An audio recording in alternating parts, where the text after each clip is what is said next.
नमस्कार, next 9 news देख रहे हैं आप। मैं हूं आपके साथ तनुज। लोकसभा चुनाव 2024 का महापर्व चल रहा है। 6 चरण के मतदान जो है वो संपन्न हो चुके हैं। आखिरी चरण के मतदान 1 जून को होने वाले हैं। उसके बाद 4 जून को पता लगेगा कि आखिरकार हमारे देश का प्रधानमंत्री कौन बनेगा। मतगणना होगी और अगर सत्ता में एक बार फिर से एनडीए सरकार आती है, मतलब कि बीजेपी की सरकार आती है, तो मध्य प्रदेश में बड़ा खेला हो सकता है। दरअसल बात निकलकर सामने आ रही कि अगर बीजेपी ने इस बार शिवराज सिंह चौहान को केंद्रीय मंत्री नहीं बनाया तो उनके साथ शिवराज सिंह चौहान बगावत कर सकते हैं और मुख्यमंत्री की गद्दी के लिए अपनी दावेदारी ठोक सकते हैं। जैसा कि आप सभी को पता है, पिछले साल मध्य प्रदेश में विधानसभा चुनाव हुए थे। भारतीय जनता पार्टी ने भारी बहुमत के साथ वहां पर जीत दर्ज करी थी, लेकिन उसके बावजूद भी क्या हुआ, भारतीय जनता पार्टी ने शिवराज सिंह चौहान से उनकी गद्दी छीन ली और मोहन यादव को मुख्यमंत्री बना दिया। मतलब एक ऐसे चेहरे को जिसको कोई मध्य प्रदेश में जानता भी नहीं था। हालांकि शिवराज सिंह चौहान की लाडली बहना जो योजना थी उसने इतना काम करा, जो बातें निकलकर सामने आई कि मध्य प्रदेश में अगर चुनाव जीता गया तो सिर्फ शिवराज सिंह चौहान की बदौलत जीता गया।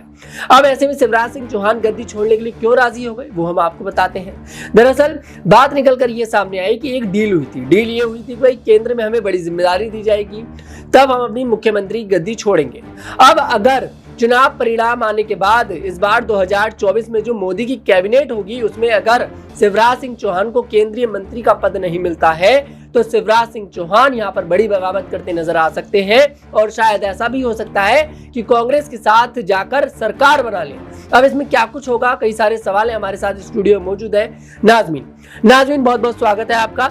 सबसे पहले सवाल यही लेना चाहेंगे, क्या स्थिति आप यहाँ पर देख रही हैं? अगर शिवराज सिंह चौहान को मुख्यमंत्री नहीं बनाया जाता है तो क्या शिवराज सिंह चौहान भारतीय जनता पार्टी के साथ बगावत करते नजर आएंगे? देखिए, इसकी शुरुआत तो 2023 में ही हो गई थी, जब ये कहा गया था 5 राज्यों में चुनाव हुए थे, विधानसभा चुनाव, और यहाँ पर ये देखने को मिला था कि भारतीय जनता पार्टी की तरफ से एक निर्णय लिया गया था और ये निर्णय था कि हम प्रधानमंत्री के चेहरे पर चुनाव लड़ेंगे। हम कोई भी मुख्यमंत्री का चेहरा किसी भी राज्य में पहले से ही नहीं तय करेंगे कि आप इस चेहरे पर वोट दीजिए, ये आपके राज्य का मुख्यमंत्री हो सकता है। तो ऐसे में देखने को ये मिला था कि ना तो शिवराज सिंह चौहान, जो इतनी बड़ी उपलब्धियों को हासिल करते हुए मध्य प्रदेश में मौजूद थे, जिनकी इतनी तमाम योजनाएं मध्य प्रदेश में चालू हैं, और सबसे ज्यादा आपने लाडली बहना योजना का जिक्र किया। लाडली बहना योजना की बात करें, जहां पर शिवराज सिंह चौहान अपनी बहनों के खातों में लगभग यहां पर 1500 रुपए डालते हुए नजर आते थे। इसके दौरान यहां पर ये दावे किए गए थे कि अगर वो चुनाव जीत जाते हैं या भारतीय जनता पार्टी चुनाव जीत जाती है तो ये रकम राशि ना बढ़ा दी जाएगी। लेकिन क्या देखने को मिलता है कि भारतीय जनता पार्टी ने ये तो कह दिया कि मुख्यमंत्री का चेहरा कोई नहीं होगा, लेकिन शिवराज सिंह चौहान के बलबूते पर मध्य प्रदेश का चुनाव जीता। महिलाओं ने भरपूर वोट दिया, यहाँ पर तमाम युवकों ने वोट दिया, और जब भारतीय जनता पार्टी मध्य प्रदेश में विधानसभा का चुनाव भारी बहुमत से जीतती हुई नजर आई तो शिवराज सिंह चौहान को साइड कर दिया गया। जी वाकई में यहाँ पर शिवराज सिंह चौहान को साइड कर दिया गया, लेकिन अब शिवराज सिंह चौहान को जिम्मेदारी नहीं मिली तो सवाल ये है, बड़ा खेला यहाँ पर होता दिखाई दे रहा है आपके लिए। क्या स्थिति आप यहाँ पर देख रही हैं? देखिए, बिल्कुल शिवराज सिंह चौहान बागी तेवर आजमा सकते हैं। आप ये देखिए कि विधानसभा चुनाव में भी उन्हें टिकट दिया गया। विधानसभा चुनाव की बात करें तो यहाँ पर भारतीय जनता पार्टी ने चुनाव शिवराज सिंह चौहान के बलबूते पर जीता।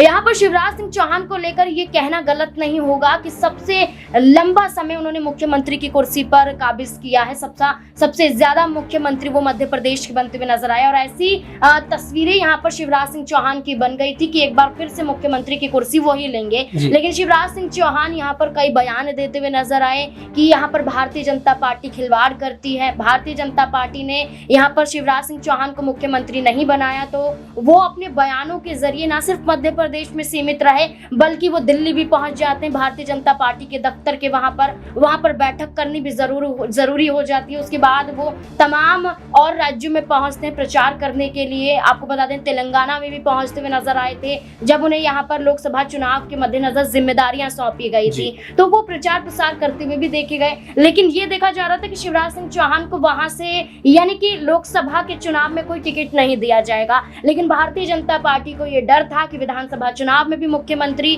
नहीं बनाया गया, चुनाव जीतने के बावजूद भी लोकसभा चुनाव में भी अगर उन्हें यहाँ पर कोई टिकट नहीं दिया गया तो कहीं ना कहीं वो बगावत कर सकते हैं। हैं। तो अब लोकसभा का चुनाव आया, विदिशा से उन्हें टिकट दिया गया। शिवराज सिंह चौहान के जीत के लिए कार्तिकेय चौहान हो या उनकी पत्नी यहाँ पर मौजूद हो, सभी चुनाव प्रचार प्रसार करते हुए नजर आए, लेकिन भारतीय जनता पार्टी के तमाम कार्यकर्ताओं की मौजूदगी देखने को नहीं मिली।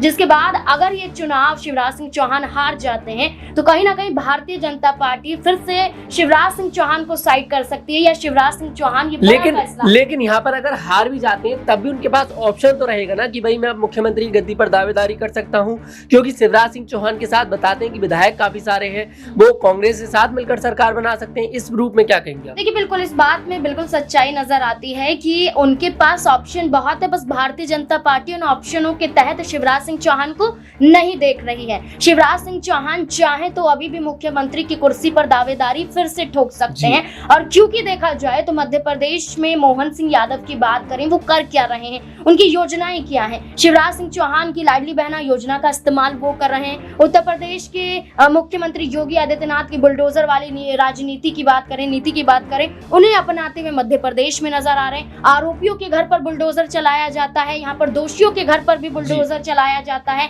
यहाँ पर सड़क किनारे कुछ लोग अपना कार्य करते हैं, उन यहाँ पर ठेलों पर भी बुलडोजर चला दिया जाता है, ये कह करके ये अवैध है और अवैध चीजों पर ऐसा एक्शन लिया जाएगा। तो यहाँ पर मध्य प्रदेश में कोई भी आम जनता की बात करें तो मोहन सिंह यादव को पसंद नहीं कर रही है। शिवराज सिंह चौहान से आज भी बहनें लिपट कर रोती हुई नजर आती हैं और ये कहती हैं कि हम आपको अपनी नजरों के माध्यम से देखें तो भावी मुख्यमंत्री के रूप में ही देखते हैं। तो शिवराज सिंह चौहान के पास अगर देखा जाए तो जनता ने उन्हें मुख्यमंत्री पहले से ही तय कर लिया है, लेकिन शिवराज सिंह चौहान अगर भारतीय जनता पार्टी में ऐसे ही अपमानित होते रहे तो मुख्यमंत्री की दावेदारी वो पेश कर सकते हैं और कांग्रेस पार्टी ऑफर कर दे। देखिए, जीतू पटवारी की बात कर लेते हैं, कांग्रेस प्रदेश अध्यक्ष मध्य प्रदेश के। जब लाडली बहना योजना की स्कीम को लेकर ये कहा गया था कि आप तो रकम बढ़ाने वाले, 3000 करने वाले इस रकम को, तब ये कहा गया कि मोहन सिंह यादव इस फैसले को लेते हुए नजर नहीं आ रहे थे, जबकि ये कहा गया था कि लाडली बहना योजना बंद भी हो सकती है। तब जीतू पटवारी ने ये कहा था कि हम शिवराज सिंह चौहान द्वारा जारी की गई इस योजना को फिर से चलाने के लिए तैयार हैं। तब मजबूरन मोहन सिंह यादव को यहाँ पर इस पर फैसला लेना पड़ा। जीतू पटवारी अभी भी शिवराज सिंह चौहान के खिलाफ नहीं बोलते हैं, उनके समर्थन में उतरते हुए नजर आते हैं। तो जीतू पटवारी के जरिए ही यहाँ पर ऑफर फिर से यहाँ पर शिवराज सिंह चौहान को दिया जा सकता है कि आप हमारी पार्टी में आइए, आपके पास विधायकों की संख्या बहुत ज्यादा है और मिलकर यहाँ पर फिर से मुख्यमंत्री के चेहरे के रूप में शिवराज सिंह चौहान को देखा जा सकता है। जी, वाकई में अब देखना बहुत ज्यादा दिलचस्प होगा कि आखिरकार चुनाव परिणाम आने के बाद, जो लोकसभा 2024 के चुनाव परिणाम है उनके आने के बाद यहाँ पर मध्य प्रदेश में क्या बड़ा खेला हो सकता है।